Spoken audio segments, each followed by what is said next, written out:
It would be nice if every crime had a neat solution and every wrongdoer received the justice he or she deserved. Unfortunately, we will likely never get any closure for innumerable cases from history.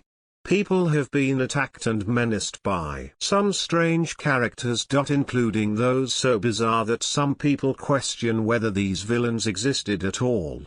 Here are 10 mysterious attackers and all we know about them. Top 10 heroic abductees who refused to die in 19th century London. An odd range of clothing came into vogue. Gentlemen of fashion began wearing heavy studded leather collars or cravats with razor blades sewn into them around their necks. This was not an early example of fetishism but rather an attempt to deter the crazed garrote gangs then terrorizing the city. The garrotters would sneak up behind people and sling fabric or rope around the neck of their victim.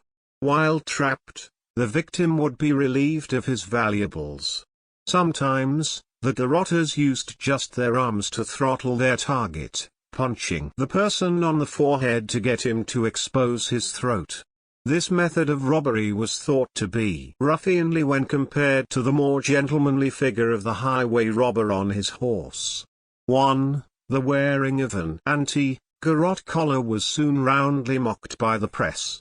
Oddly, though, after the creation of a London police force, their earliest officers wore 10-centimetre high, 4-in, leather collars to avoid strangulation. Some doubted that there really were garrote gangs roaming the streets and described the issue as fuss and bother.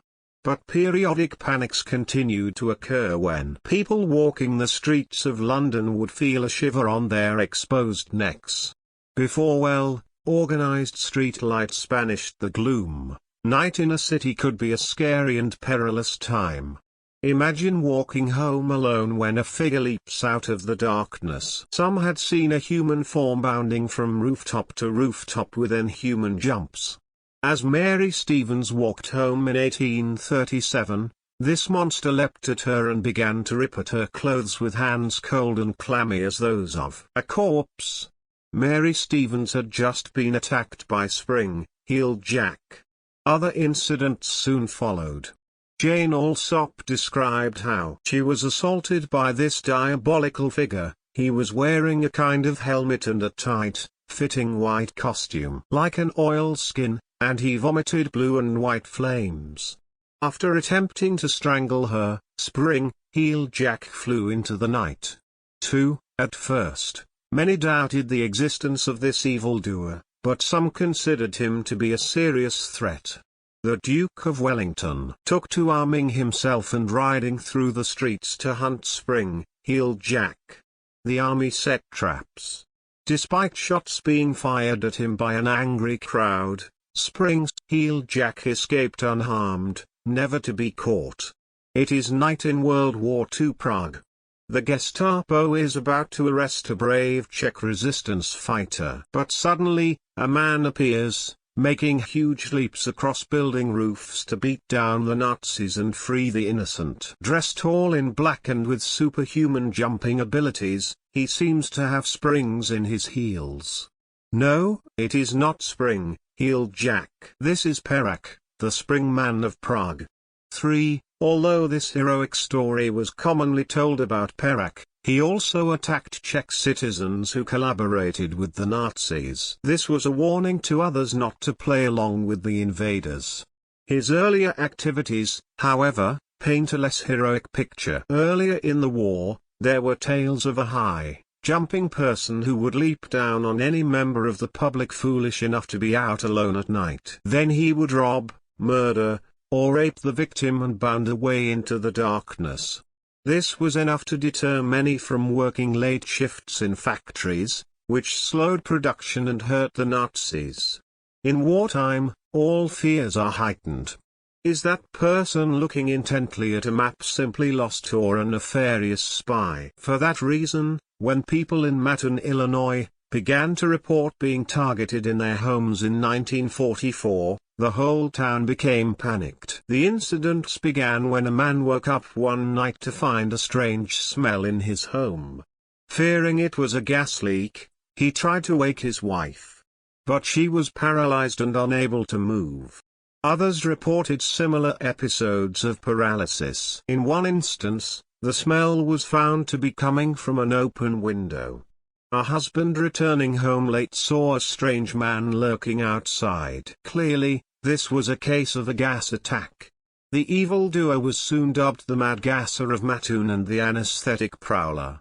In the attacks that followed, the perpetrator was identified as either a man or a woman dressed as a man. Eventually, 33 people claimed to have smelled the gas used in these incidents. But no one can be sure there even was such a villain. Some believe that the victims were smelling a gas leak from a factory. Others suspect that the case was one of pure mass hysteria. Whatever the reason, people slept with their windows closed for a while. 4. In New Orleans, 1919 was a dangerous time for those who did not like jazz.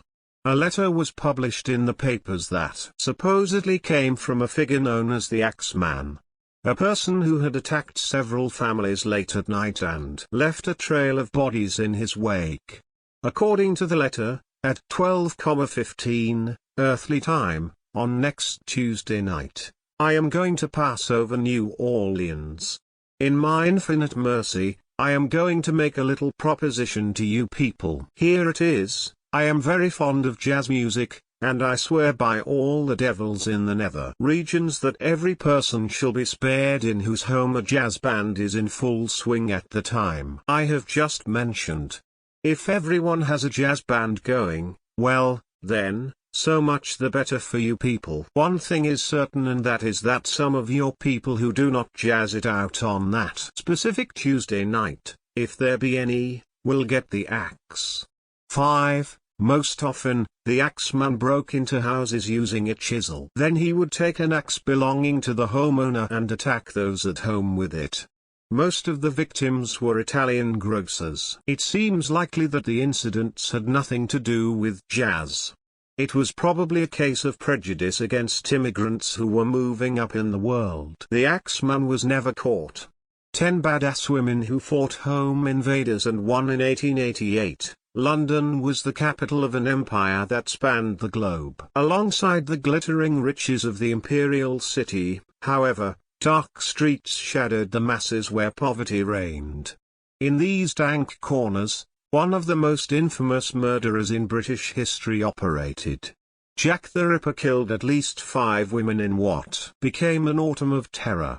6. The deaths of Mary Ann Polly Nichols, Annie Chapman, Elizabeth Stride, Catherine Eddowes, and Mary Jane Kelly were soon taken up by the popular press.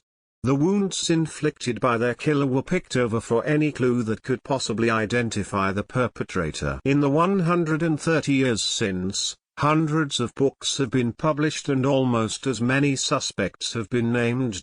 None of them conclusively. However, recent research has begun to focus not on the killer but on the female murder victims. Long described as prostitutes, at least some of the women were probably nothing of the sort. Instead, they were just down on their luck, random women targeted by a vicious opportunist. A certain type of upper-class British male has always been drawn to acts of violence. The current Prime Minister was once part of the elite Bullingdon Club at Oxford University, which is famed for its boisterous activities in wrecking restaurants and smashing windows. In the early 18th century, it was a gang of wealthy men known as the Mohocks who terrorized London. According to one account, they put an old woman into a hogshead and rolled her down a hill. They cut off some noses, others hands, and several barbarous tricks, without any provocation. They are said to be young gentlemen. They never take any money from any. Some of their japes were relatively harmless, like smashing windows by throwing handfuls of coins through them. Others were said to be vile. Tipping the lion was said to consist of squeezing the nose flat and poking out the victim's eyes with their fingers. 7. The Mohocks were never caught, if they existed at all. Despite a bounty of £100 placed on them, the Mohocks eluded detection and disappeared back into the ranks of the upper classes. In 1681, a series of attacks terrified the ladies of London and elsewhere in England. A man would appear behind a lone woman in a dark, narrow alley. He would lift her dress and, with a cry of "Spanko," slap her behind. At the time, reports suggested that this was not the first of these incidents. One man about 9 years since proved such an enemy to the milk wenches' bums. The perpetrator was named Whipping Tom by the press, but the reports of his assaults were not taken very seriously. There was a prejudice against women who were out alone at night. Surely, they must have been asking for it. Some reports actively called the victims prostitutes even if they were not. After one attack on an actual prostitute, it was said that he so swinged her tail, that 'tis thought, she will not be capable of her trade for some time. 8. The Whipping Tom of 1681 was never caught. But when a new Whipping Tom appeared in 1712, that one managed to spank 70 ladies before Thomas Wallace was arrested and confessed to the crimes. If you are ever accosted by a stranger wearing shoes with shiny buckles, you should probably run. In 1938 in Halifax, England, this man with the flamboyant footwear became known as the Halifax Slasher for his habit of assaulting women with knives, razors, and hammers. 9. In the course of 2 weeks, around 9 people faced attack from the slasher. As more women reported being menaced by him, public mood turned ugly. Shops and businesses closed, and vigilante groups hunted the slasher. When one man was misidentified as the evildoer, a mob gathered to demand his death. Only the intervention of the police prevented his killing. After Scotland Yard began an investigation, several of the women who had suffered assaults confessed to hurting themselves and giving false statements. 4 spent time in prison for creating public mischief. Perhaps the Halifax slasher panic was primed by an earlier series of attacks in the area.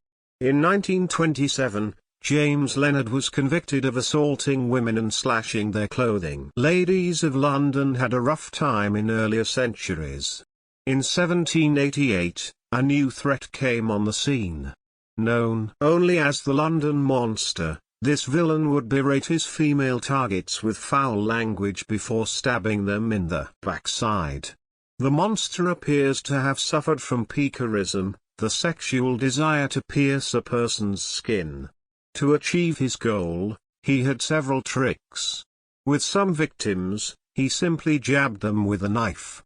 With others, he used blades attached to his knees so that he could keep his hands free while attacking a lady with a well-placed knee to the bottom. One of his most dastardly plots was to invite a lady to smell the flower in his lapel and then stab her with a spike hidden among the petals. 10. Once again, the papers reported the assaults with glee, and armed groups stalked the streets to catch the monster.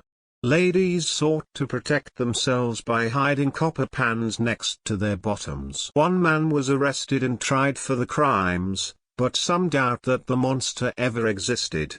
Either way, copper kitchenware had never been so fashionable. 10 brutal attacks on prisoners by prison guards.